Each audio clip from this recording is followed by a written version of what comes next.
Hi,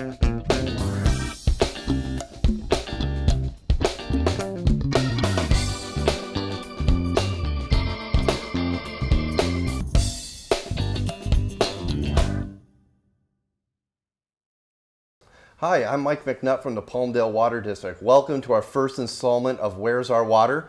This is a series that talks about the status of California water and the status of what's going on here in the Antelope Valley. I have a very special guest with me today. His name is Peter Thompson Jr. and he is the Deputy Director of Water Resources at the Palmdale Water District.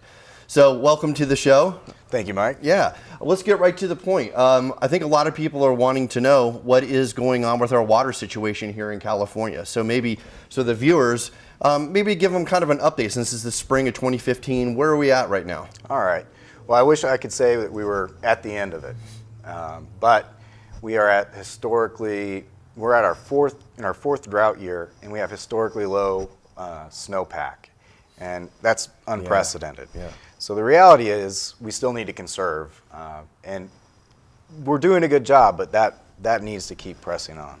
Right. So we're in a situation where we don't have a lot of snowpack, and for a lot of people, they may not know where we get our water here in Palmdale from. Maybe you could let them know, our audience know, where we get our water from. That's a good point. A lot of the Antelope Valley's water, especially with Palmdale Water District, there's a lot of it comes from Northern California through the aqueduct system.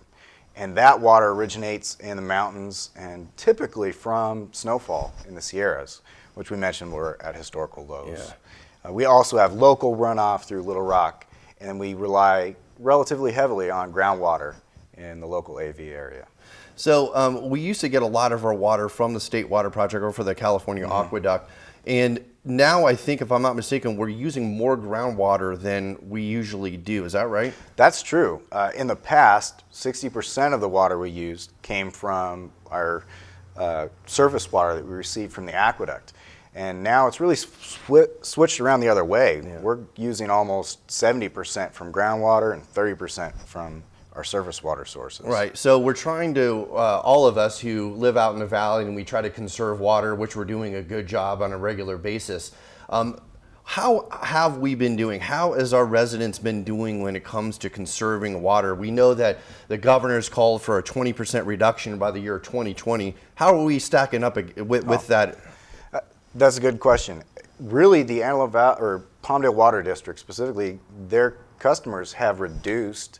They're meeting the 20% by 2020 goal, which is great. But that was set even before we had this drought, and that drought calls for further conservation. The nice thing is you can see that in the numbers. The people of Palmdale are responding, and in the first 2 months, they've conserved 15%. Versus what they did the previous year. So you can tell that there's effort being put in there, and that's really helping out. That's great. I know that there's a lot of issues with, or not issues, but concerns about, are we going to have enough water to sustain us for the long term? And I know that we're doing things at the district to ensure that our community does have water. Could you kind of maybe figure out or tell us how much water do we have? How much water do we use on a regular basis? Just to give some of the people watching an idea of how much water we do use as a community. Well, to give you an example, today, at the treatment plant, they're producing 5 million gallons for Palmdale Water, and then the wells themselves are producing close to 10. You go into the summer months, and those numbers can double. So it's a significant amount of water that is pouring into the city of Palmdale, and that's with conservation. We're all hoping that this drought will end soon, and we'll be able to pull back on some of the mandatory restrictions imposed during this time. But in the meantime, if we keep conserving, customers are doing more with less. Staff at Palmdale Water is doing more with less. And that combined effort is helping us get through, but we really have to keep continuing with the conservation. I really appreciate your time, Pete. That's all the time that we have today. And I want to thank you for watching. Every month we're going to be putting out a new episode to kind of give you an idea of where we are with the status of our water supply. If you want more information about water or conservation efforts or rebate efforts, just go to our website at www.palmdalewater.org. And remember, less is more, save for our future.